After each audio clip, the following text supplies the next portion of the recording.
The watch hit the counter with a sound like a gunshot. "How much?" Wade Lawson's voice was rough as gravel dragged over stone, but his hands, those calloused, sun-cracked hands that had wrestled cattle and mended fences through 20 brutal winters, were perfectly still on the glass case. He did not look at the pawnbroker. He was looking at the watch. His father's watch. The one thing on this earth he had sworn, in the presence of God and his dying father both, that he would never sell. The pawnbroker, a small man named Eugene Hobbs who smelled of pipe tobacco and old leather, picked up the piece with the kind of reverence you gave a church relic. He turned it over once, twice. He read the inscription on the back, the one that said, "To my son, who will outlast the storms," and set it down very carefully on a square of velvet. $14, Hobbs said. "She needs laudanum, a proper bottle, not the cheap stuff from the general store, and quinine. And whatever passes for a real tonic in this town." Wade's jaw was working like he was chewing on rocks. "That going to cover it, if Dr. Prout keeps his prices fair, which he does not always do in winter. Then make it 18. Hobbs looked up at him over round spectacles. "Son, I said 14. And I said 18. Wade Lawson finally lifted his eyes, and what was behind them made the pawnbroker take one small step backward without meaning to. There was not anger in those eyes exactly. There was something worse. There was desperation carved into the bone of a man who had never once in his life allowed himself to be desperate. "She has a fever that has not broken in 6 days. She is alone in my house except for a 16-year-old ranch hand who does not know medicine from mud. The snow has the road to the county seat buried under 4 feet, and the nearest real doctor is my neighbor who charges cash money. I do not have, because 3 of my herd froze to death this week, and the bank note on the north pasture comes due in March. So you will give me $18 for that watch, or I will go find someone in this town who will." Eugene Hobbs looked at the watch for a long moment. $16.50, he said. "That is the absolute limit of what I can give you and still make my mortgage." Wade Lawson nodded once, took the money, walked out into the killing cold of January 1882 without his coat buttoned properly, and did not look back. He had known Adelaide Jensen for exactly 47 days. He had not expected to know her at all. It had started the way most unexpected things started in the high desert of southeastern Colorado, with a broken wheel and a woman too proud to ask for help. It was the 3rd week of November, which in that part of the country meant the sky had already turned the color of old pewter, and the wind came down off the Sangre de Cristo range with a personal grudge. Wade Lawson had been riding back from the feed merchant in Pueblo Crossing when he saw the wagon tipped at a cruel angle on the side of the ranch road that cut through the southern edge of his property. The left rear wheel had hit a rut concealed under an early dusting of snow and shattered at the hub, and the whole contraption had listed sideways like a ship taking on water. A woman was standing beside it with her hands on her hips, looking at the broken wheel with an expression that was equal parts fury and calculation. She was maybe 24, 25 at the outside, with dark copper hair pulled up in a practical bun that the wind was systematically dismantling. She wore a heavy wool coat the color of pine needles and boots that had seen considerable use. She was not weeping. She was not flagging down help. She appeared to be attempting to figure out whether she could fix the wheel herself by staring at it hard enough. Wade slowed his horse, a big roan named Copper, and studied the scene. The wagon bed was loaded. He could see cloth-wrapped bundles, a wooden crate that looked heavy, a rolled carpet, and what appeared to be a writing desk lashed down under canvas. She was moving somewhere, moving a lot of things. "Need help?" he called. She looked up at him. Her eyes were the particular shade of dark amber that you only saw in the West, the color of good whiskey held up to firelight. She assessed him with a directness that most people in 1882 reserved for appraising livestock. "I have it managed," she said. He looked at the wheel. It was in 5 pieces. "You do not appear to have it managed," he said. Her chin came up. "I am deciding on my approach." "Your approach," he repeated. "Yes." Wade Lawson was by nature a man of few words, but he was also a man of practical observation. And what he observed was that the temperature was dropping fast. The woman's breath was already pluming white in the air, and the nearest settlement in either direction was at least 4 miles. He swung down from copper without another word, tied the horse to the wagon's undamaged side, and began assessing the damage with his hands. "I did not invite you to touch my wagon," she said from directly behind him. "No," he agreed, running his hand along the broken axle. The wood had cracked clean, not rotted. "Good news. You did not." There was a silence that could have been a conversation if either of them had been the type. "Adelaide Jensen," she said at last. "Wade Lawson." He straightened up. "I have a ranch about a mile east. I have spare wheel stock in the barn. I can get this fixed before dark if we move now." She was looking at him the way people looked at contracts they were not sure they should sign. "What is your stake in this?" The question surprised him slightly, though he did not show it. Most people, when offered help on a freezing road, did not ask about motives. "You are on my road," he said. "On my land. That makes it partly my problem." "And partly my problem," she said. "And partly yours," he agreed. She thought about this for exactly 4 seconds. "All right," she said, and turned back to the wagon to begin untying her most valuable items so they would not tip if the wagon shifted further.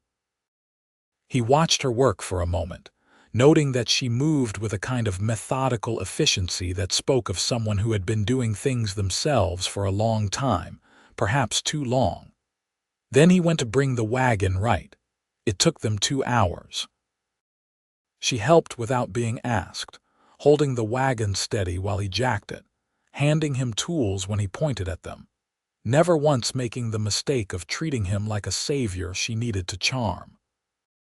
By the time the new wheel was set and the wagon was rolling, the sky had gone the deep purple-gray of imminent snow and the temperature had dropped another 10 degrees. "You will not make it to wherever you are going tonight," Wade said, wiping his hands on a rag. "I was not planning to," she said. She was retying the canvas over her writing desk, her fingers precise despite the cold. "There is an abandoned homestead about a mile further down this road, the Prentice place. It sat empty 2 years ago when I passed through." "Still empty," he said. "Though I would not call it a place for winter lodging. The chimney needs repointing and the north wall lets in the wind." She secured the last knot and looked at him. "It will do." "Miss Jensen," he said, and then stopped, because the next thing he was going to say was that he had a guest room and a cook stove and she was welcome to it.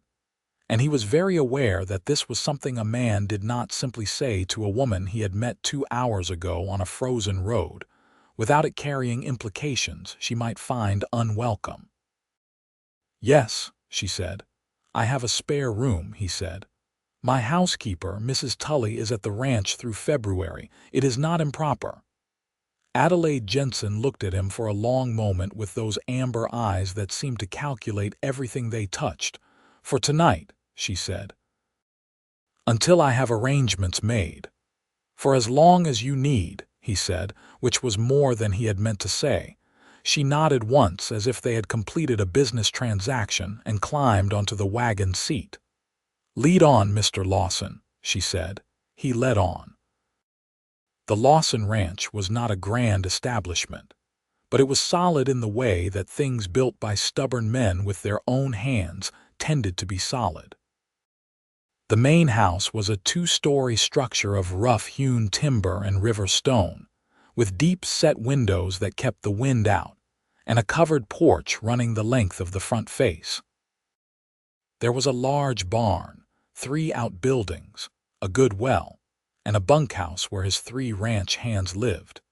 2 older men named Carl and Abe, who had been with him 7 years, and a 16-year-old named Tommy Briggs, who was the son of a friend who had died of a riding accident the previous spring, and whom Wade had taken on partly out of obligation, and partly because the boy had a good instinct for horses. Mrs. Tully was a widow woman of 58 who cooked, kept the house, and offered her opinions on everything with the confident authority of someone who had survived things that would break most people. She met Adelaide Jensen at the door with the shrewd assessment of a woman who has kept house for a bachelor long enough to develop opinions about female visitors. "She is thin, Mrs." Tully said to Wade later in the kitchen in the way she thought was a whisper but was actually a normal speaking voice. "Is she eating?" "She is a traveler," Wade said. "Travelers are often thin." "Where is she traveling from?" "We did not discuss it, Mrs." Tully made a sound that conveyed comprehensive disapproval of this lack of intelligence gathering. "Where is she going?" "We did not discuss that either." "What did you discuss?" "Wheel repair," Wade said, and went to check on the cattle. What he did not tell Mrs. Tully was that he had thought about Adelaide Jensen through the entire process of feeding the cattle, which was unusual for him. He was not a man who thought about women. He was not a man who thought about much beyond the work of the ranch and the financial calculations that the work of the ranch required. He had been engaged once, 8 years ago, to a woman named Clara Mayers, who had decided ultimately that the isolation of the high desert was not worth the security a rancher's life offered, and who had married a bank manager in Denver instead. Wade had not blamed her. He had also not, after a point, missed her. What he had done was concluded, quietly and without drama, that he was not built for the kind of life that included a woman in it, and had arranged his existence accordingly. And yet he had thought about Adelaide Jensen while he fed the cattle, which irritated him. She stayed 3 days. In those 3 days, which were punctuated by a snowstorm that made travel impossible anyway, Wade learned the following things about Adelaide Jensen. She had come from Illinois, where she had taught school for 4 years after her father's death left her the sole support of herself and her younger sister. The sister had married a man in Santa Fe, and Adelaide had spent the last 6 months traveling toward them, stopping to earn money where she could, carrying everything she owned in that wagon. She read books the way other people breathed, continuously and apparently without effort. She had strong opinions about water rights, the Homestead Act, and the proper way to make coffee, and was not shy about expressing any of them. She had a laugh that came rarely and suddenly, and was so genuine that it changed the whole temperature of the room when it appeared. She helped Mrs. Tully in the kitchen without being asked. She read to Tommy Briggs from one of her books in the evening, because she had noticed without any pointed remarks that the boy's reading was slow, and his comprehension was better through listening. She mended a tear in the curtain of the front room using a stitch so small it was nearly invisible. On the second evening, she found Wade on the covered porch watching the snow come down and stood beside him for a while in silence. "You do not talk much," she observed. "No," he agreed. "Most men who do not talk much either have nothing to say or have a great deal they have decided not to say." He considered this. "Which do you think is true of me?" She looked at him with those amber eyes. "The second," she said, and went back inside. He stood on the porch for another 10 minutes after that, which was longer than the cold warranted. On the 4th day, when the road was passable again, and Adelaide had arranged through a letter to the postmaster in Pueblo Crossing to send word to her sister that she was delayed, she came to him with a proposal. I need money to complete the journey, she said. They were in the kitchen because the kitchen was warm and the study was cold, and there was no good reason to have a business conversation in a cold room. I can teach. If there are children in this area who need schooling, I can provide it through the winter in exchange for a wage. Do you know of any such arrangement? Wade thought about this. He thought about the 3 families within reasonable riding distance who had children of school age, the Hartleys, the Coopers, and the Duvals. He thought about the fact that the nearest schoolhouse was in Pueblo Crossing, and the road there was uncertain all winter. He thought about the writing desk she had strapped to her wagon with such care. There is a room in the house we do not use, he said. It was my mother's sitting room. Good light. You could teach there. I know 3 families who might be interested. She looked at him steadily. And my wage, room, board, and $4 a week, he said, to be held until spring when the road is clear. She thought about it for 30 seconds. He could see her calculating, the way she always calculated, not frantically but precisely, the way an engineer figures a load-bearing problem. $5 a week, she said. I have more than basic education to offer. I speak French. I know mathematics through calculus, and I read Latin. $4.50, he said, because it was the number he could actually manage and still make his payments. $4.50, she agreed, and they shook hands on it, which he was fairly sure was the most businesslike arrangement he had ever made with anyone who had eyes that color. The arrangement worked. The children came 3 times a week, 8 of them eventually, ranging in age from 7 to 14, and the sound of their voices doing their lessons filtered through the ranch house in the mornings and gave the place an energy it had not had in years. Mrs.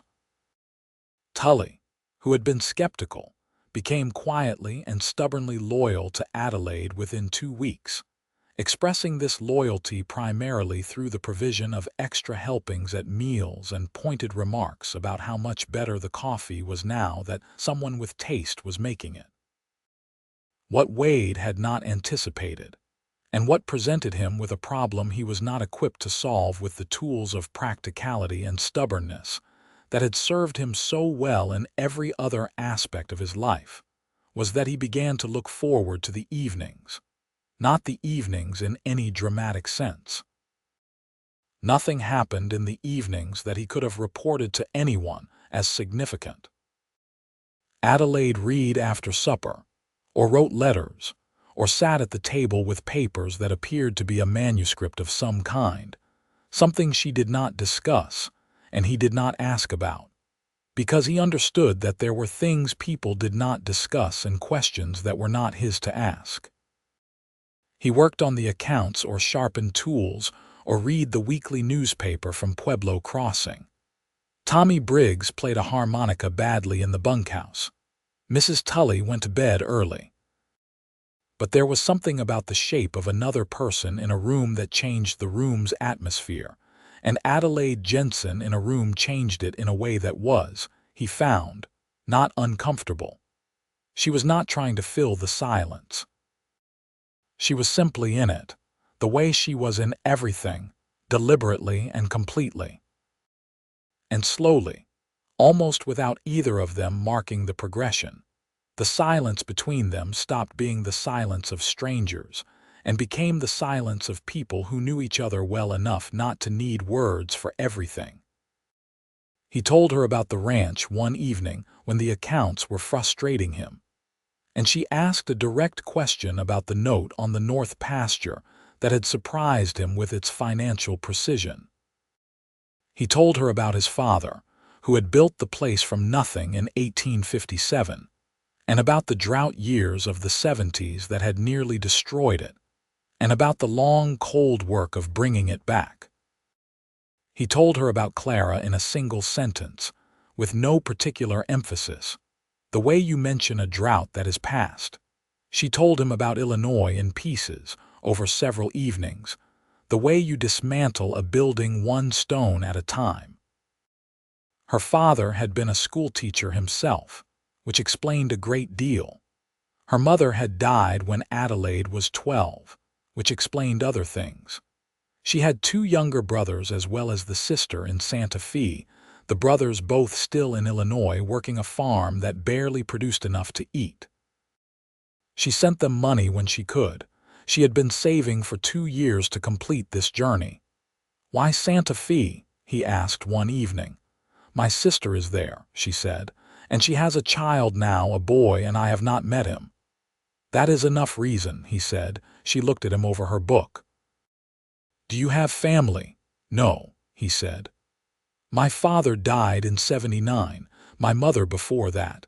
I had a brother who went to California in '74, and I have not had a letter in 3 years." She was quiet for a moment. "That is lonely," she said, not with pity but with the plain acknowledgement of fact that he had come to recognize as her particular way of seeing things. "It is work," he said. "There is not much time for lonely." She looked at him for a moment longer than was strictly conversational. "That is not the same thing," she said, and went back to her book. He thought about that for several days. He thought about it while fixing the fence on the north pasture. He thought about it while checking the herd in the early mornings when the sky was the color of iron, and the cattle's breath made clouds. He thought about it in a persistent, low-grade way that he did not have a name for, and that he was fairly sure, if he named it, would become something he was not ready for. December arrived with the particular brutality that southeastern Colorado winter reserves for those who have not properly prepared for it, which is to say even those who have prepared for it. The temperatures dropped below zero on the 5th night and did not rise above 10 degrees for 2 weeks. The snow that had been coming in useful intervals became a permanent condition of the air. The road to Pueblo Crossing disappeared under 4 feet of accumulated drifts, and the ranch became, for all practical purposes, its own isolated world. This was not unusual. Wade had wintered in this isolation before and found it manageable. What was different this year was that the isolation contained Adelaide Jensen, and the small world of the ranch house in the deep cold became something that had warmth in it not entirely attributable to the cook stove. She wrapped a mug of coffee in both hands and stood at the window watching the snow on the 14th of December and said, without preamble, "I think I understand why you are the way you are." He looked up from the leather strap he was mending. "The way I am," he repeated. "Quiet," she said. "Self-contained, like a house that has been boarded up against the weather." This was either an insult or the most accurate thing anyone had ever said about him. "And what way do you think that is?" She turned from the window. "Careful," she said. "Careful in the way people are when they have learned that things can be taken." He looked at her for a long moment. The firelight was doing things to the red in her hair, and he noticed this and found it inconvenient. "You are not uncareful yourself," he said. Something shifted in her expression. "No," she agreed, "I am not." "What are you careful about?" She looked at the coffee in her hands. "Needing things," she said. "I have spent a very long time making myself need as little as possible." He understood this with a completeness that was almost physical. "Because needing things means they can be taken," he said. She looked at him. "Yes," she said. They looked at each other across the kitchen in the winter quiet, and something happened in that moment that neither of them would have put into words because they were both, as she had said, people who were careful, but something happened nonetheless. Some calculation resolved itself. Some distance that had been maintained by the mutual unspoken agreement of two careful people shifted, slightly but irreversibly, like a fence post that has settled into new ground. That evening after Mrs. Tully had gone to bed and Tommy Briggs had stopped his harmonica, and the night had closed down to the small warm world of the kitchen and the firelight, Adelaide sat at the table with her manuscript papers, and he sat with the accounts, and at some point she looked up and said, "Wade." He looked up. "Thank you," she said, "for the wheel and for this, all of this." He held her gaze. "You have more than paid for it," he said. She shook her head slightly. "That is not what I mean." "I know," he said. She turned back to her papers. He turned back to the accounts. But something in the room had changed again. That small, irreversible settling, and this time both of them knew it. Christmas came and went with a quiet domesticity that surprised him. Mrs. Tully made a goose. Adelaide had somehow, in the weeks before the road became impassable, acquired small gifts for everyone. A good knife for Wade that she presented with the matter-of-fact practicality that characterized everything she did. A hair comb for Mrs. Tully. A jackknife for Tommy Briggs, and he had gotten her a book he had ordered through the mail in November, because he had noticed her looking at a listing for it in the back pages of one of his old periodicals. She held it for a long time when she opened it, a collected edition of George Eliot's work, and looked at him with an expression he could not fully read. "How did you know?" she said. "I pay attention," he said, which was true, though he had not quite realized until that moment how much of his attention had been going toward her and for how long. New Year's Eve of 1881 blew in with a storm that rattled the shutters and drove the temperature to 30 below. They sat by the fire, the two of them, because Mrs. Tully had her own tradition of going to bed before midnight, and Tommy Briggs had done the same after an early supper. They drank the small amount of rye whiskey that Wade kept for special occasions, each with a splash of hot water because the cold demanded it. And they talked. They talked the way people talk when the world has contracted to a single warm room and there is no particular reason to stop. She told him about a summer she had spent at 16 helping her father with his students, a memory she returned to often, she said, because it was one of the last whole summers she had with him before his health began to fail. He told her about the first winter he had spent alone on the ranch after his father died, the profound and disorienting silence of it, the strange freedom and stranger loneliness in equal measure. "Did you ever think of leaving?" she asked. "No," he said, without hesitation. "Why not?" He thought about this, which was not something he had been asked to do before, because he had never had anyone to ask him.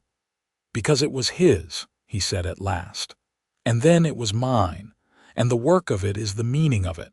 I would not know what to do with myself without the work." She was looking at the fire. The light was orange on her face and her hair was down because it was midnight and she had unpinned it an hour ago without appearing to think about it, and he was looking at the side of her face in a way he was fairly sure she could feel. "I understand that," she said. "The work as the meaning." "What is your meaning?" he asked. She turned to look at him. They were sitting in two chairs that Mrs. Tully had pulled close to the fire, and the distance between them was small enough that he could have reached out and touched her hand without moving very far. "He did not do this. Teaching," she said. "Writing, maybe, making sense of things," she paused, "belonging somewhere." The last two words were said quietly, with the careful understatement of someone who means them very much. "You could belong here," he said, and then stopped, because that had been more than he had meant to say. Too much and too soon and too direct for two people who were both careful about needing things. She looked at him for a long moment. "I have a sister in Santa Fe," she said. But her voice was different than it would have been a month ago. "I know," he said. Another pause. The fire popped. The wind outside pushed at the house. "I am not going until spring regardless," she said. "No," he said, "you are not." "There is time," she said, and the way she said it made it sound like she was not talking about the spring journey at all. "Yes," he said, "there is." He reached over and covered her hand with his, briefly. the way you might if you were sealing something, not a promise exactly, but the intention of one.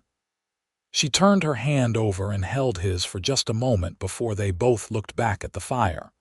That was January 1st, 1882. January 5th was when she first coughed. It was a small thing, or seemed like one. Winter coughs were not extraordinary events in the high desert where the cold air was so dry it cracked lips and chapped skin within minutes of exposure. Mrs. Tully had been coughing since November. Tommy Briggs had a perpetual sniff that he addressed by wiping his nose on his sleeve, despite everything Mrs. Tully said about it. Wade himself had a roughness in his throat that he ignored the way he ignored most physical discomforts. But Adelaide's cough was different from the start, a deep, rattling pull that came from somewhere low in her chest. And by January 7th, she had a fever that flushed her cheeks in a way that would have been beautiful if it had not been alarming. By January 9th, she had taken to her room, which she did not do willingly, and which meant the fever was serious enough to have overridden her considerable force of will. "It is in her lungs, Mrs. Tully said to Wade on the evening of the 9th, her face arranged into lines that told him what she did not want to say plainly. "What does she have?" he said. "I do not know, but it is not a simple cough." He went and stood in the doorway of her room. She was asleep, or appeared to be, though her breath was audible from the doorway, slightly too fast and with a quality to it that he did not like. She had asked Mrs. Tully for a basin of cool water, and there was one on the nightstand with a cloth in it. Her hair was loose on the pillow, and her face was the particular flushed pale combination that fevers produce, too much color and not enough. He stood in the doorway for a long time. He was aware, standing there, of something shifting in him that he had been trying to keep in its proper place for the past 3 weeks, something that refused to be managed by practicality and stubbornness the way other things could be managed. He was afraid. Not in the sharp external way of a man facing physical danger, which he knew how to handle, but in the deeper, quieter way of someone who has just understood what they have to lose. He went to the supply cabinet and counted out what he had. The laudanum bottle was nearly empty, enough for perhaps 3 doses. The quinine they had was old, and he was not certain of its potency. There was a tonic Mrs. Tully had made from roots and dried herbs that she swore by, and that had never, in his experience, done anything measurable. He had a list of what he needed, and none of it was available within the confines of the ranch. The road to Pueblo Crossing was under 4 feet of snow. He went to the barn and spent 40 minutes assessing whether it was possible to break through by horse. Carl, his senior hand, told him flatly that it was not only impossible, but that attempting it risked the horse's legs and his own life, and that if he died in a snowdrift 500 yards from home, then the woman in the house would have neither medicine nor someone to fetch it, which was simple logic but landed hard. "What about the Hartley place?" Wade said. "Going south." "Roads better south," Carl said cautiously. "Packed harder. Hartley might have something." The Hartley place was 3 miles south. Wade rode it on copper in 40 minutes of punishing cold, and came back with a half bottle of laudanum that Ruth Hartley gave him from her own medicine shelf, and a recommendation to try Dr. Prout in Pueblo Crossing as soon as the road allowed. The laudanum helped for 2 days. By January 12th, Adelaide's fever had risen again, and there was a sound to her breathing that frightened him in a way he had stopped pretending it did not. She was conscious, and in some discomfort, and characteristically refusing to perform distress, which he found simultaneously admirable and infuriating. "You should stop watching the door," she said on the evening of the 12th, when he stood in the doorway with a basin of fresh water. She was propped up against the pillow, her voice rough but present. "I am bringing water," he said. "You have brought water 6 times today. The fever requires hydration. She looked at him. Even sick, the amber eyes missed nothing. You are worried, she said. I am practical, he said. Hydration is practical. The ghost of a smile crossed her face, and the fact that she was sick enough that it did not quite reach her eyes properly was something he filed away in the category of things he was not going to think about directly. Wade, she said. Yes. I am going to be all right. He came into the room then, which he had not done since she had taken to bed, and set the basin on the nightstand and wrung out the cloth and placed it on her forehead with a care he tried to make look impersonal. Yes, he said. You are. She put her hand over his where it rested on the cloth at her forehead, and the gesture was simple and exhausted and trusting in a way that went through him like a blade. What did I say about boarding up against the weather? She said, very quietly, her eyes closing. He sat in the chair beside the bed for a long time after she fell asleep. On January 14th, the road had packed down enough to ride. He rose before 4 in the morning, dressed in every layer he owned, told Carl and Mrs. Tully where he was going and why, told Tommy Briggs that he was in charge of keeping the fire in Adelaide's room constant, and the water basin changed every 2 hours. And then he went to his room and opened the top drawer of his dresser. The watch was there, as it always was. Gold-cased, a hunter design with a fleur-de-lis engraved on the front and the inscription on the back. His father's watch carried every working day of Henry Lawson's life from 1849 until his death. The one thing Wade had kept when everything else from his father's life had been dispersed or worn out or used up. The one thing he had sworn, in the presence of God and his dying father both, that he would never sell. He held it for a moment. He thought about promises and what they were worth against what was necessary. He thought about the sound of Adelaide Jensen's breathing and the look on Mrs. Tully's face when she had said it is in her lungs. He put the watch in his coat pocket and rode to Pueblo Crossing. Eugene Hobbs at the pawnbroker shop opened at 7 in the morning. The negotiation went as it went. $16.50 changed hands. Wade walked 2 doors down to Dr. Pruitt's office, which doubled as the pharmacy, and spent it all. Dr. Pruitt, who was a competent man despite his prices, provided a full bottle of quality laudanum, a full dose of quinine sulfate properly measured, a mercury thermometer because he said treating a fever without measuring it was like building a fence without measuring the posts, and a tonic of his own preparation that he recommended for chest complaints, and that cost $3 of the $16.50, but that he assured Wade was the genuine article. He also, while wrapping the items and taking the money, said, without much preliminary, "You should have her seen by a physician if the fever has lasted this long." The road was impassable until today, Wade said. If it opens further, bring her in. There is influenza in the county this season. Some cases have been progressing to pneumonia. Wade received this information and kept his face level and said, "What should I watch for?" Pruitt told him. Wade listened with the complete focused attention he gave to things that mattered. He asked 4 precise questions. He left with the medicines and the knowledge, and rode back through the killing cold with both.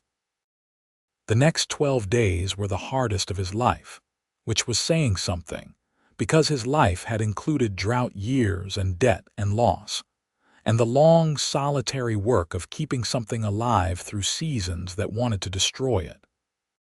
He had faced all of that with the particular stubbornness that was his primary characteristic, the refusal to yield that his father had called his best quality, and Clara Mayers had called his worst.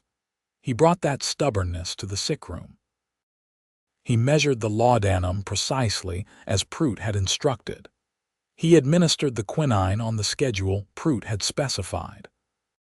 He used the thermometer every 4 hours and wrote the numbers in a small notebook so that he could track whether the fever was rising or falling, because this was data and data could be managed.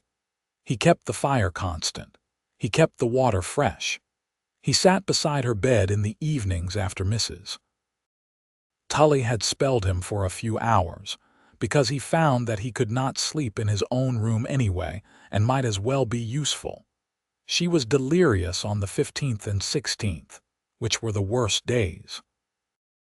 She said things that did not make sense, fragments of sentences about her father and something about a river, and once, clearly and in a voice that broke something in him, she said, "I do not want to go yet." He took her hand when she said that, which she probably was not aware of, and said, "You are not going anywhere. Be quiet and let the medicine work." She was not quiet. The delirious do not tend to be, but her grip on his hand was strong, which he told himself was a good sign. On January 17th, the fever broke. He was sitting in the chair beside her bed in the very early morning, having sent Mrs. Tully to get some sleep around midnight, and he fell asleep himself for perhaps an hour. And when he woke, it was to the sound of her voice saying his name in a register that was entirely different from the previous 2 days. Wade. He was fully awake instantly, in the way of people who have been sleeping with one ear open. She was looking at him. Her eyes were clear. Not the glazed febrile clarity of delirium, but actual clarity, the amber directness he knew. He put his hand on her forehead. The fever was gone. He sat back in the chair and put his hands on his knees and breathed for a moment. "You slept in the chair," she said. Her voice was rough and thin, but it was her voice. "I was keeping watch," he said. "How long?" she asked. "Since the 14th, he said. She looked at him. Something in her face was working through what that meant. "That is 3 days," she said, "give or take." She was quiet for a moment. "You should sleep in a bed," she said. "I will," he said. "When you are stable." She looked at the ceiling. He watched her face, which was thinner than it had been, the fever having eaten something from it. But the bones of it were strong, and the expression settling onto it was the one he knew best. That particular focused calculation, turning something over until it made sense. "You sold the watch," she said. He went very still. She turned her head to look at him. "The gold watch," she said. "The one you keep in the top drawer and that you showed me once when we were talking about your father. It is not in the drawer. I asked Mrs. Tully for a handkerchief on the 13th, and she went to your room and she said it was not there. And I was confused because I had seen it always, and then she said you had ridden to town." He said nothing. "You sold your father's watch," she said. "Not an accusation. A recognition." "The medicine required payment," he said. "Wade." Her voice was very quiet. "It is a watch," he said. "You are not a watch." She looked at him for a long time. In the early light coming through the window, with the fever gone from her face and only the truth of it left, he was aware that something had changed between them that could not be unchanged. Some barrier that had been serving the function of a careful distance had dissolved in the 12 days of medicine and fever, and sitting beside her bed through the night.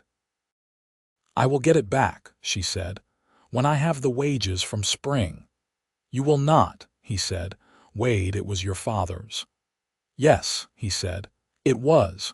And he was a practical man who would have done exactly the same thing and would have been irritated with me if I had done otherwise. "Stop arguing and drink some water." She drank the water. She looked at him over the rim of the glass with those amber eyes that missed nothing and that were, he was aware, currently seeing something he was not sure he was ready to be seen. She got better steadily. Not dramatically, not quickly, but with the same methodical determination she brought to everything, as if recovery were a project to be managed with correct application of effort. She was out of bed and in the kitchen chair by January 22nd, which was 4 days sooner than Mrs. Tully thought appropriate, and exactly when Adelaide decided was appropriate. She was back to conducting lessons, sitting rather than standing, by February 1st. But something had shifted in the house. Some fundamental arrangement had changed. He was aware of her differently, in the way you are aware of something that has almost been lost, with the heightened attention of someone who has understood, at the level of the body rather than the mind, what their life would feel like without a specific thing in it. He was aware, also, that she was aware of him differently. It came out sideways, the way things did between two careful people. He would look up from the accounts to find her watching him from across the table. She would stop in the middle of a sentence about something ordinary, a student's progress, the state of the weather, the news from the weekly paper, and there would be a pause that was not quite comfortable and not quite uncomfortable, but that had weight to it, the weight of something that needed saying. On February 8th, she came and found him in the barn while he was working on the saddle rigging, which needed rebinding before spring. She stood in the barn doorway with her coat buttoned to the chin, and her breath making small clouds and her hands tucked under her arms for warmth, and she said, "I need to tell you something." "All right," he said, and kept working on the rigging because he was not sure he could look at her directly for this particular conversation. "When I was sick," she said, "in the delirium. Do you remember anything I said?" "You said various things," he said carefully. "Did I say your name?" He looked at her. "Yes," he said. She looked back at him steadily. "I was aware of you," she said. "Even in the worst of it, I could hear your voice. I knew when you were there and when you were not." He set down the saddle rigging. "What I have been trying to decide," she said, "is what to do with that." "What have you decided?" he said. She stepped further into the barn. "I have decided that I am a woman who has spent a great deal of time being careful and self-sufficient and practical, and that these are good qualities, and that I do not intend to abandon them. But I have also decided that there are some things that practicality cannot account for." He was watching her. Such as the fact that I think about you when you are not in the room," she said, with the directness that was the most Adelaide thing about her, the refusal to dress a thing up when the plain version was more honest. "And that when you covered my hand with yours on New Year's Eve, I felt something that I have not stopped feeling since. And that your father's watch being gone because of me is something that I will carry for a very long time, not as a debt, but as a gift I do not know if I have earned." The barn was very quiet. Outside, the wind was doing its perpetual work on the high desert winter, but in here there was the warmth of the animals and the smell of hay and leather, and the particular closeness of a space that holds its heat. Wade Lawson crossed the distance between them in 3 steps, which was not many steps, because the barn was not very large, and also because both of them had been standing closer to each other than was entirely necessary for a conversation conducted in a doorway. He put his hand on her face the way you touch something you have been afraid of losing, with a care that is almost reverence. "Adelaide," he said, which was the most words he had said in one breath in possibly years. She turned her face into his hand slightly, just slightly, the way a person does when they have been cold for a long time and find warmth and cannot quite help moving toward it. He kissed her then, which was straightforward and not straightforward at all, the way first kisses are when they are the conclusion of a long, slow reasoning, and also a beginning that you cannot see the end of. She kissed him back, which settled the question of how she felt with the clarity of a geometric proof.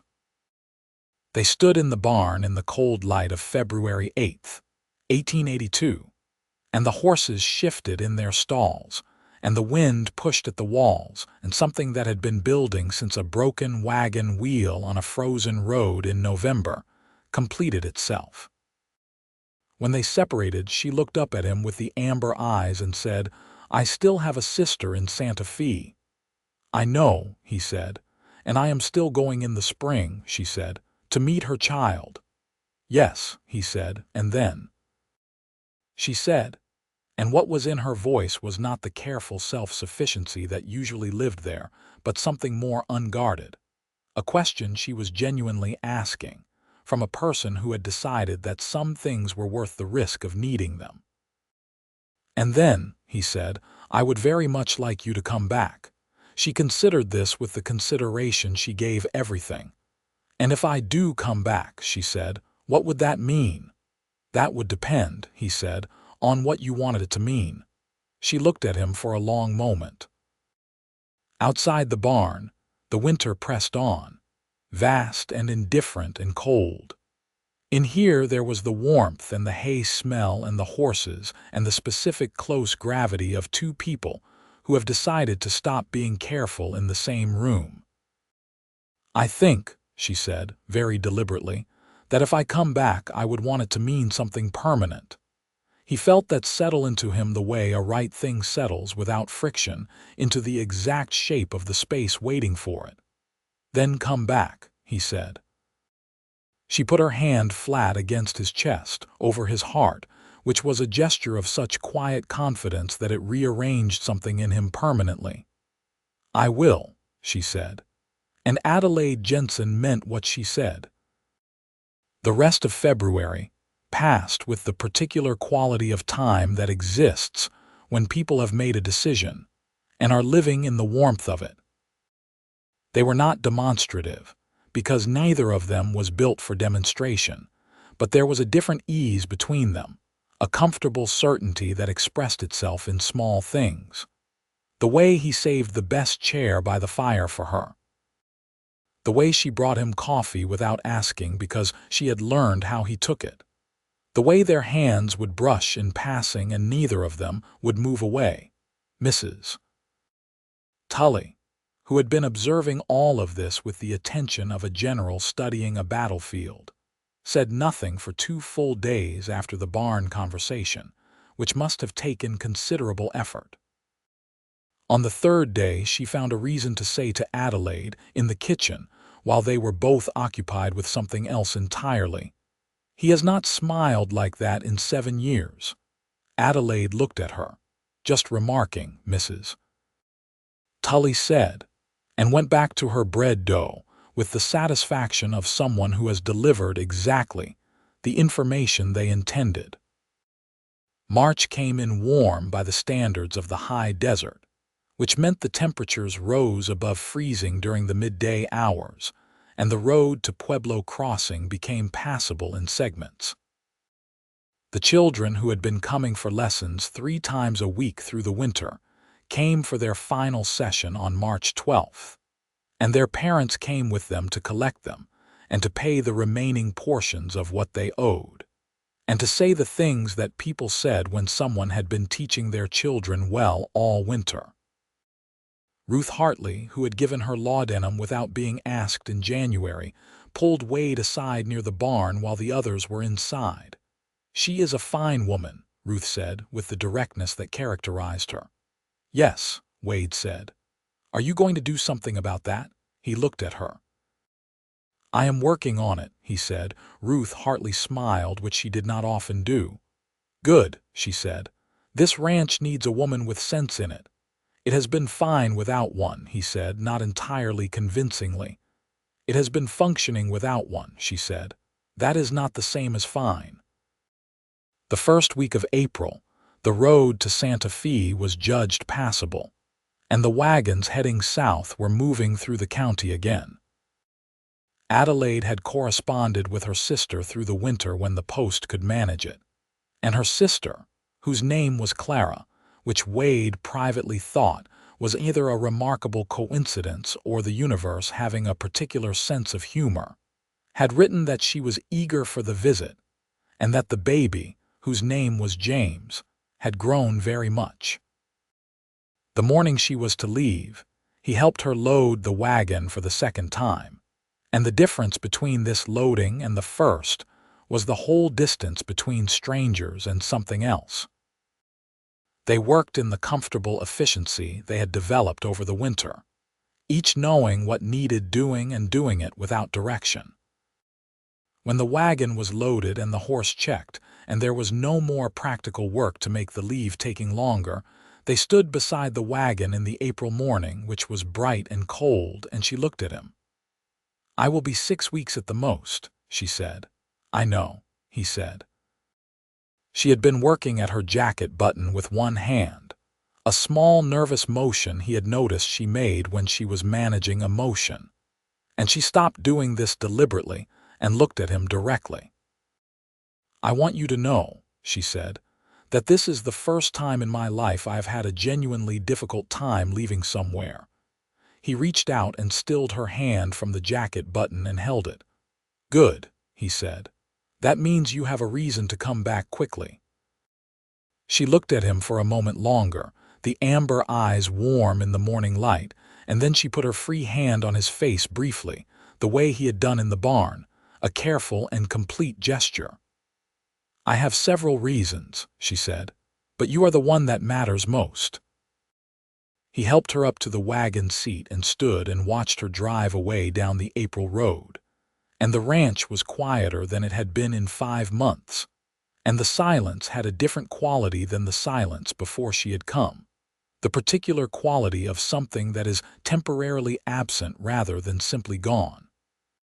He went and found Tommy Briggs and told him they were going to start repairs on the south fence today.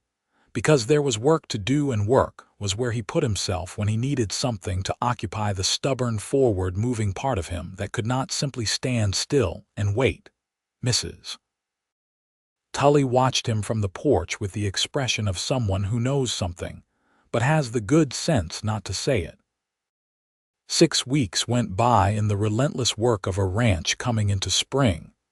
The calving and the fence repair and the seed planting, and the 1,000 necessary things that a winter of cold and isolation had left undone. He worked from before dawn to after dark most days, partly because the work needed doing and partly because the work was a way of making the time move at a useful pace. On the 38th day after her departure, he rode to Pueblo Crossing for supplies and stopped at the pawnbroker on an errand he had been planning for 2 weeks. Eugene Hobbs was behind his counter with his round spectacles and his air of careful preservation. "Mr. Lawson," Hobbs said. "The watch," Wade said. "I want to know if you still have it." Hobbs looked at him for a moment, then he reached under the counter and produced the watch on its square of velvet. "I kept it separate," he said, "in case you came back for it." Wade looked at the watch. It looked exactly as it always had. Fleur de lis on the front, inscription on the back. "To my son who will outlast the storms." He picked it up. He also had in his other coat pocket a small box from the jeweler 2 doors down, which he had arranged by letter 3 weeks prior and collected from the post the previous week. He did not open this box in the pawnbroker's. He simply paid for the watch and put it in his left pocket, and the box stayed in his right pocket, and he went and bought his supplies and rode home.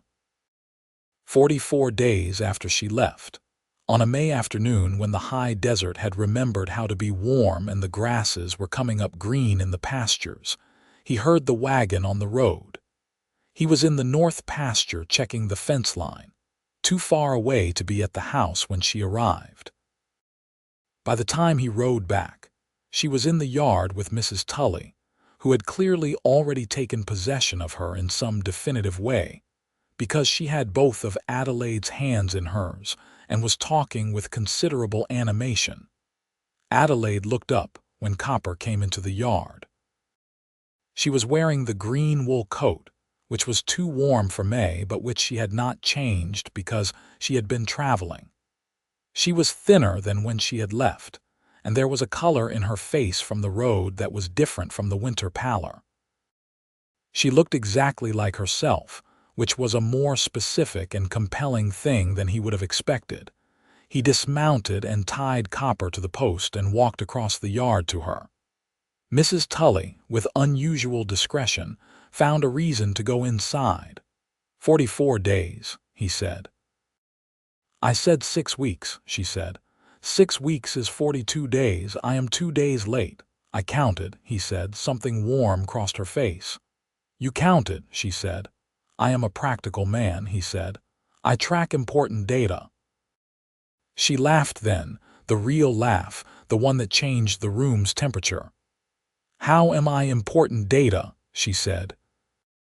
You are the most important data there is, he said, which was possibly the most romantic thing he had said in his life. And the fact that it was still framed in terms of data was so characteristically him that she laughed again. And the sound of it in the May afternoon air was something he put away carefully in the part of himself that stored the things he wanted to keep. He reached into his right coat pocket and produced the small box. It was not a fancy box. He had asked the jeweler in Pueblo Crossing to do his best work, and the jeweler's best work was a gold ring with a small turquoise stone set in it, which was both locally appropriate to the territory and the particular shade of blue-green that he had decided, after considerable thought, suited her. She looked at the box. She looked at him. I am not a man who does things dramatically, he said, but I am a man who does things completely when I decide to do them, and I have decided. She opened the box. She looked at the ring for a long moment. When she looked up at him, her eyes were bright in a way that was not her usual control, not the managed precision she brought to most things, but something more open and unguarded. Wade Lawson, she said, you stubborn man. Yes, he said. Will you? I came back, did I not? She said, which was not precisely an answer but was, from Adelaide Jensen, who was careful and precise and did not do things she did not mean, a thoroughly complete one. He put the ring on her finger. She put both hands on his face this time, which was the barn gesture doubled, and kissed him in the yard in the May afternoon with the full intention of a woman who has decided that some things are worth the risk of needing them. They were married in June of 1882, in a small ceremony in Pueblo Crossing that the Hartleys and the Coopers and the Duvals all attended, and that Tommy Briggs attended in a borrowed coat that was slightly too large, and that Mrs.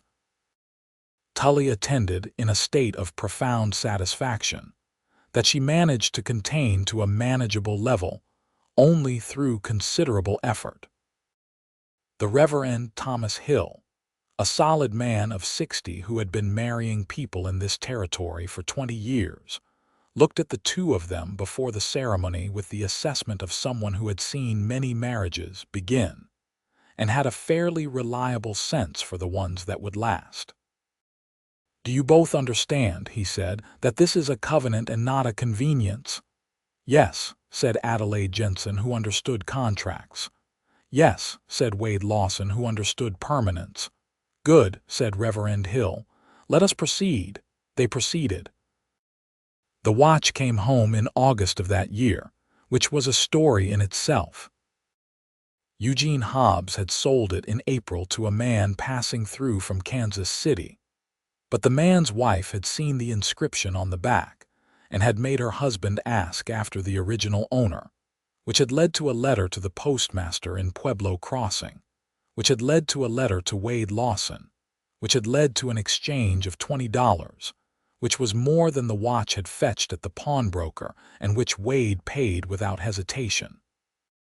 He told Adelaide about this on the evening the watch arrived by post, setting it on the kitchen table between them. $20, she said. Yes, he said. More than it was worth, she said. No, he said simply. Not more than it was worth. She looked at him. She reached across the table and picked up the watch and turned it over and read the inscription that she had read once before, in the early winter of his life before she had come into it. To my son, who will outlast the storms. She set it back down. He knew you, she said. He did, Wade said. She put her hand over the watch for a moment and then over his hand beside it. So do I, she said. Now, he turned his hand over and held hers. Yes, he said, you do. The summer was good. The ranch recovered from the hard winter. The North pasture note was paid in March from the lesson wages and 3 good cattle sales. The new fence line on the south held through the spring storms, and the herd increased by 12 head. Mrs. Tully stayed through the summer at Adelaide's specific request, which Mrs. Tully accepted with the dignity of someone who had been intending to stay regardless, and was simply glad to be asked properly. Adelaide continued to teach. Not the formal 3 times a week arrangement of the winter, which had served its purpose, but an informal arrangement with the families who had found the winter teaching valuable. And she began a correspondence course for the older children who had outgrown what she could offer in a kitchen classroom and needed resources beyond what the county seat could provide. She also wrote, in the evenings after the work was done, on the manuscript that she had never fully explained, which turned out to be an account of frontier women's educational experiences in the territories, something she intended to submit to a publishing house in the East. When she told him about the manuscript, sitting at the kitchen table on a September evening with the pages spread out around her, he read the first chapter she offered him with the careful attention he gave to everything that mattered. When he finished, he put it down and looked at her. "This is good," he said. "You sound surprised," she said. "No," he said. "I am not surprised, I am impressed, which is different." She looked at him. "What is different about it?" "Surprised is what you feel when something exceeds no expectation," he said.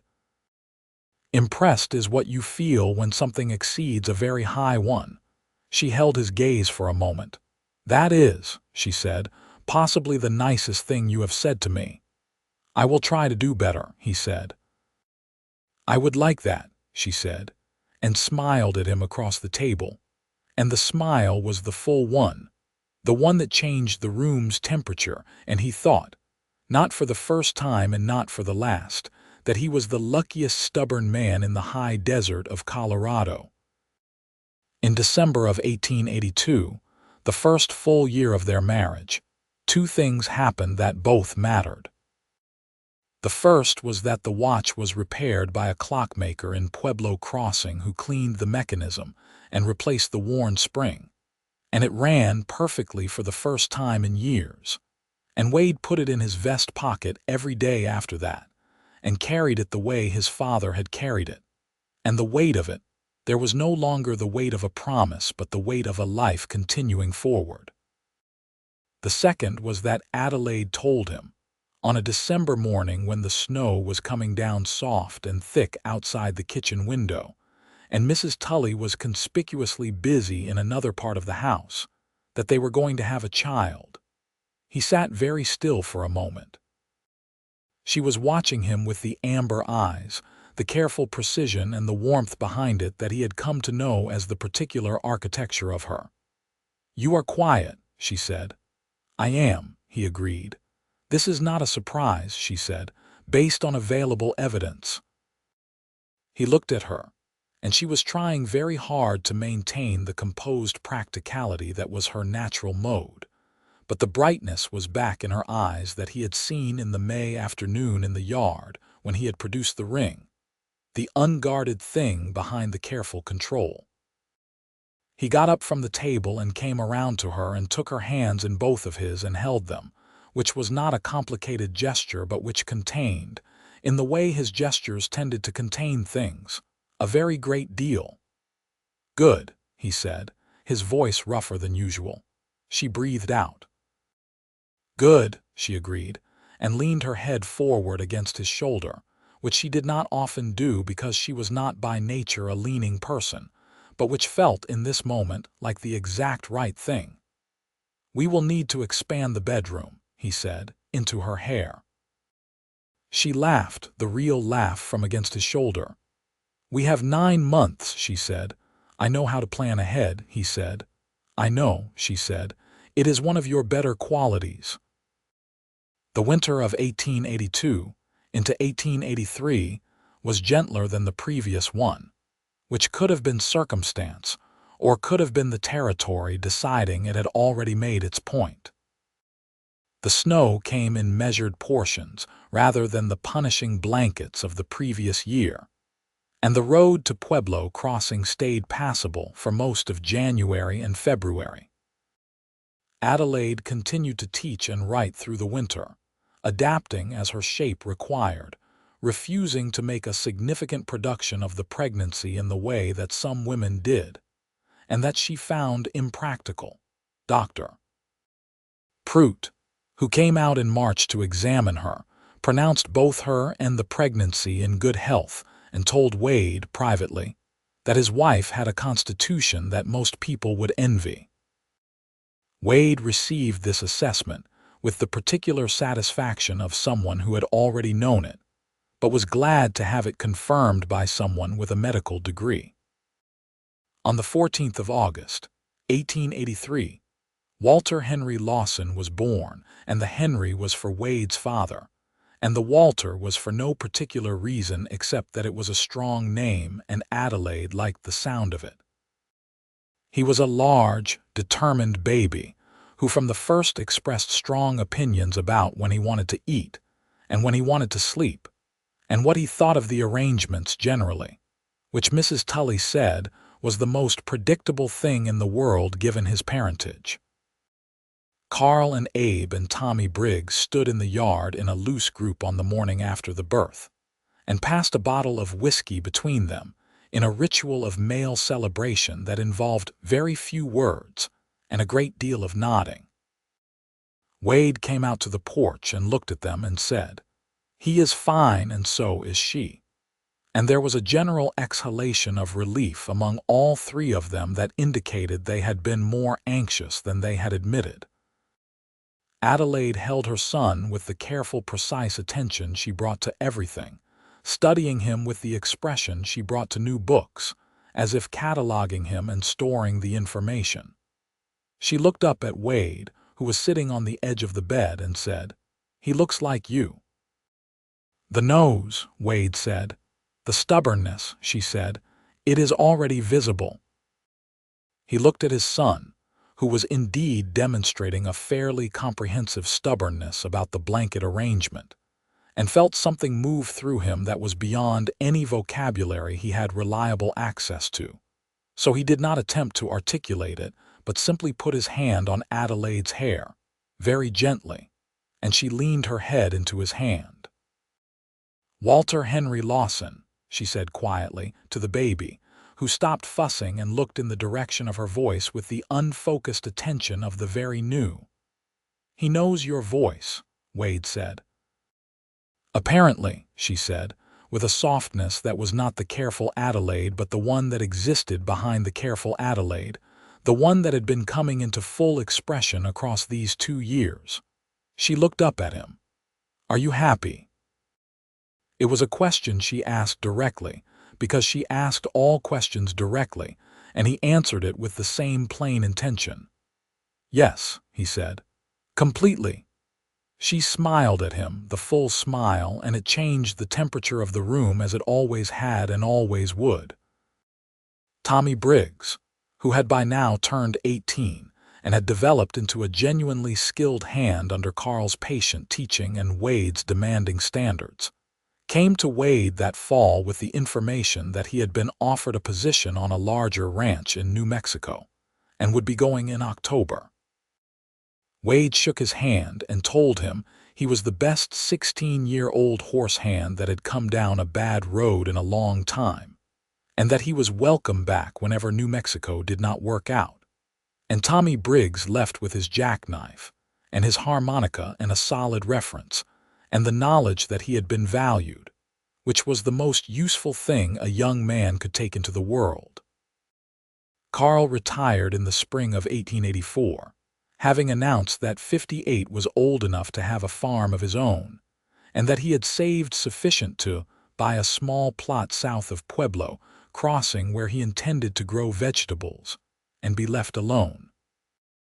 Abe stayed on, and they hired 2 new hands, brothers named Peter and Samuel Dowd, who came with good references and good work ethics, and who integrated into the ranch's established rhythms with a minimum of disruption. Life on the Lawson ranch found its permanent shape in those years, which was a full shape.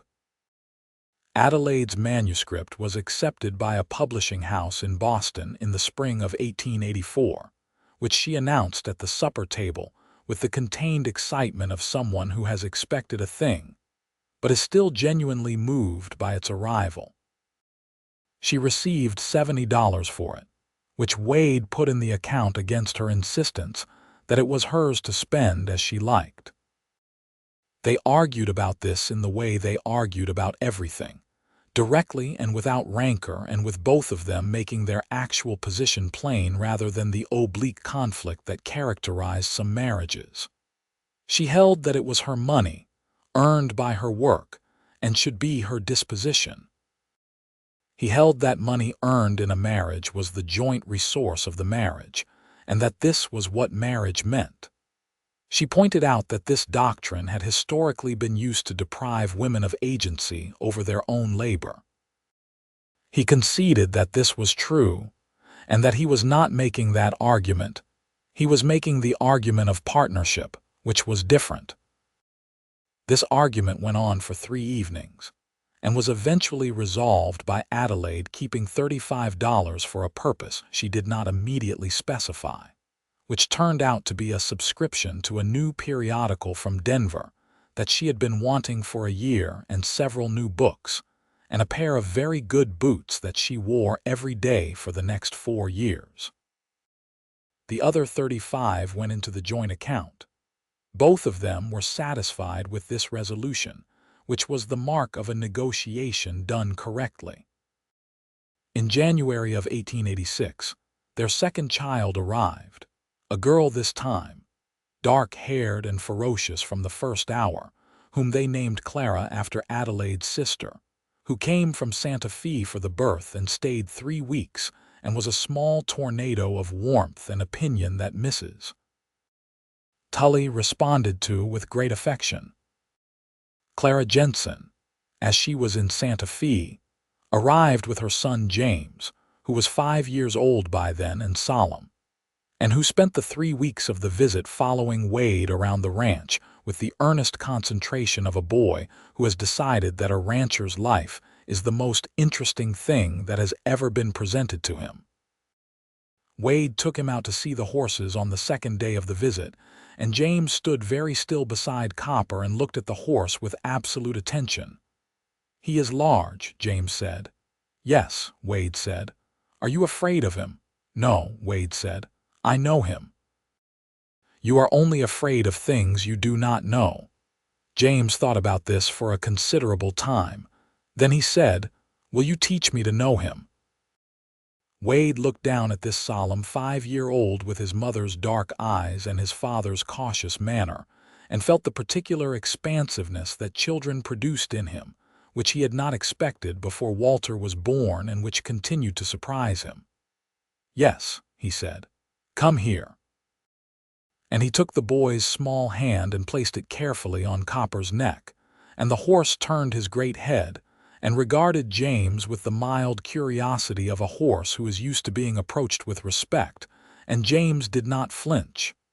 "He is warm," James said with wonder. "Yes," Wade said. "He is." Adelaide watched this from the fence line, her sister beside her, and Clara Jensen said quietly, "You found a good one." Adelaide looked at her husband and her nephew and the large roan horse in the January afternoon. "I found the right one," she said, "which is a different thing."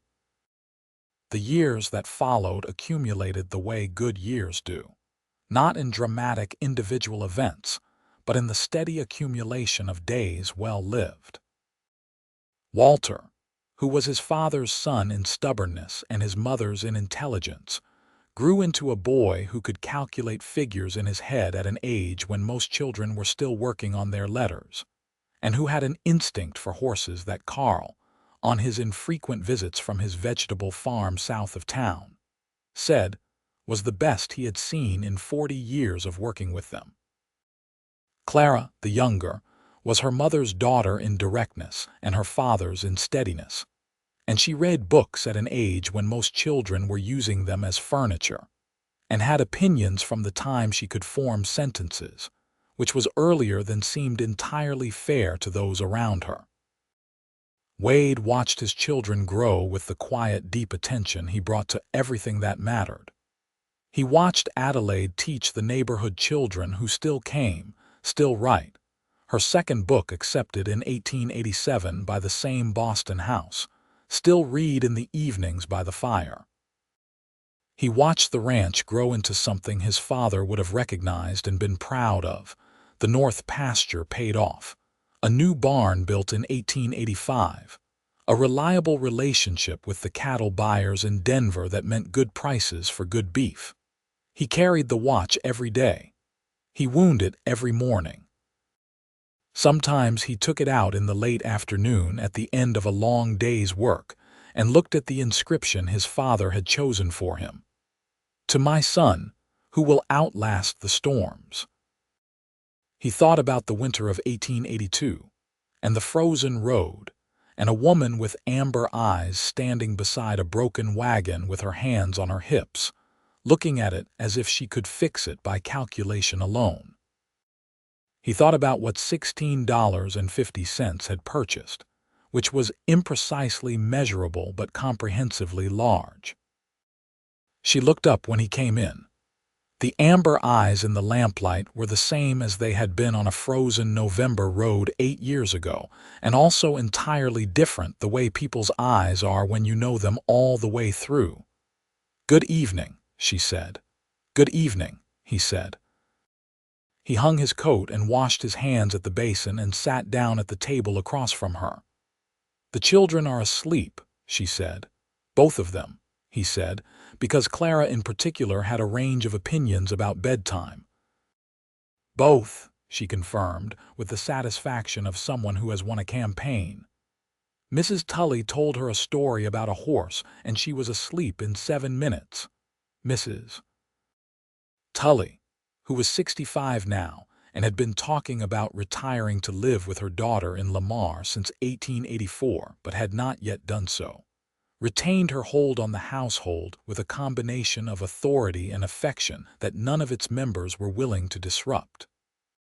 He reached into his vest and took out the watch and set it on the table between them, as he sometimes did in the evenings, the same way you set down a thing that belongs on a table, naturally, without thinking. She looked at it. She had looked at it hundreds of times by now. She knew the weight of it, and the sound it made when it was wound properly, and the inscription on the back by heart. But she picked it up, as she sometimes did, and turned it in her hands with the same consideration she had given it the first time. "To my son, who will outlast the storms," she said. "Yes," he said. She set it back down and looked at him. "He was right," she said. "He was right about the storms," Wade said. "I outlasted those on my own." "The rest of it," he said, and his voice was the quiet, deliberate voice of a man who knows what he wants to say but is choosing his words carefully. "The rest of it I did not outlast so much as find my way through." She looked at him steadily across the table and the lamp between them and the watch beside the lamp. "That is what storms are," she said. "Things you find your way through." "Yes," he said. "Together, preferably," she said. "Together, preferably," he agreed. She reached across the table and put her hand over his, and he turned his hand over and held hers, which was a gesture they had made so many times by now that it had the quality of a complete language, something that said everything that needed saying in the space of a single motion.